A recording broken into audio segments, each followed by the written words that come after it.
அஸ்ஸலாமு அலைக்கும். அபூ ஹுரைரா ரலியல்லாஹு அன்ஹு இறுதி பருவத்தில் இஸ்லாமை ஏற்றார்கள். ஆனால் மிக குறைந்த காலத்திலேயே அவர்கள் நபி ஸல்லல்லாஹு அலைஹி வஸல்லம் அவர்களின் நெருங்கிய தோழர்களில் ஒருவர் ஆனார்கள். அவர்களிடம் செல்வமும் இல்லை, பதவியும் இல்லை, வசதியும் இல்லை.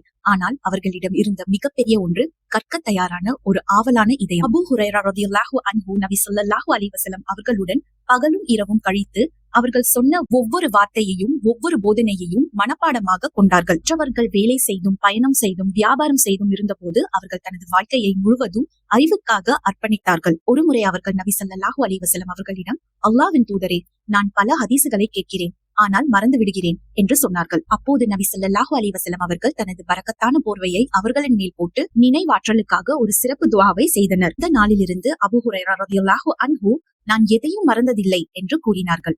அவர்களின் முயற்சியால் 500க்கும் மேற்பட்ட ஹதீசுகள் பாதுகாக்கப்பட்டன.